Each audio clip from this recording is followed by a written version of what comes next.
Hi guys, so this one is about Ant-Man, Quantumania 3, Ant-Man 3. No, this is not about spoilers or anything. I want to talk about the Kathryn Newton problem that a lot of people are talking about. So I waited until now to talk about it because I was just not feeling it. But the point is that the reason that I want to talk about this is it's not her fault that she got casted as that person or something. People are like, oh, at the end game, Cassie Lane was better or whoever and stuff. And it's like, well, it's not her fault that she got casted. They auditioned and wanted to give someone that was a better, notable, like, big famous character. Now, here's the thing, guys.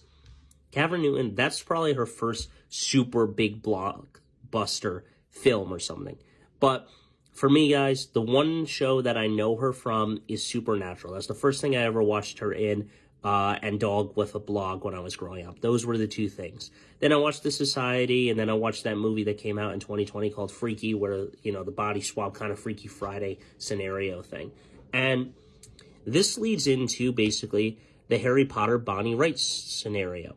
It's not Bonnie's Wright fault it's not her fault that they wrote Ginny Weasley poorly for the movies, where in the book they did so well, and it's not Kathryn Newton's fault that the scriptwriter decided to give her stale lines of her yelling dad every 5 seconds and give her terrible, corny lines just like Bonnie Wright. It's the same concept here with Harry Potter, Bonnie Wright, and Kathryn Newton, because they're both good actors in other films and stuff if you watch them, and turns out she can actually act. It's the stupidity. Now, you might say, well, what about other main characters? Well, if you're talking about Divergent, that main character, the girl in there, can't act. She sucks, okay? Let me just tell you. I've watched other films. She's not that great. She's a stale actress. Jennifer Lawrence, my posters that I have on my wall of Hunger Games, perfect example that she can act, main character, right? So a lot of people are saying, well, if Kathryn Newton is somewhat really famous and stuff with Instagram and everything else, why couldn't she just say no to the director, read the script, and say, this is stale, you got to change my character a little bit? Now, here's the thing. I get it where it's like Johnny Depp or Robert Downey Jr. or someone where it's like Robert didn't like Iron Man 2 because of his past, and they made his character a really terrible, arrogant, drunk person and stuff, and that's why he didn't really like it. And then Johnny Depp put his own spin on Jack Sparrow, but at the same time, he didn't want to be an idiot all the time in the newer movies because he felt like his character was going a different route. So, I mean, yeah, there are some things where you can say to the director, the scriptwriter, or whoever, I don't want my character to be this way. But, like I said, I don't really know if Kathryn Newton had that power to do so. I mean, the actors do have a certain amount of power. I don't know how much. You guys would have to look that up yourselves.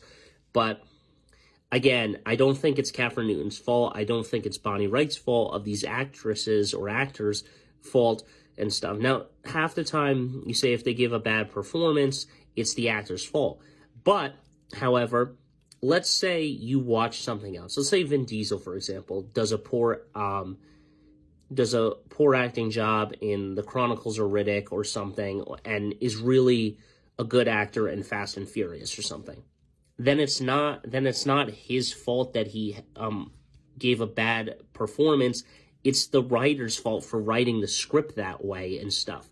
I mean, there are times, where it's on the character or the actor's fault, but at the same time, it's the script writer. I never really blame the actor because they're trying to work with what they have and stuff, and it's more the script writer. It's like, and it's more like this. Marvel, Harry Potter, anything that's from a comic book or a story, stick to the blueprint that's already written and stuff to a certain degree. Obviously, I know that Captain America was supposed to die in that explosion in the beginning of Civil War, but at the same time, sometimes you got to stick with what you know and stuff. You have that as source material, use it and stuff. Don't try to put your own spin on it. It's a little stupid. But those are my thoughts. Let me know your thoughts, guys.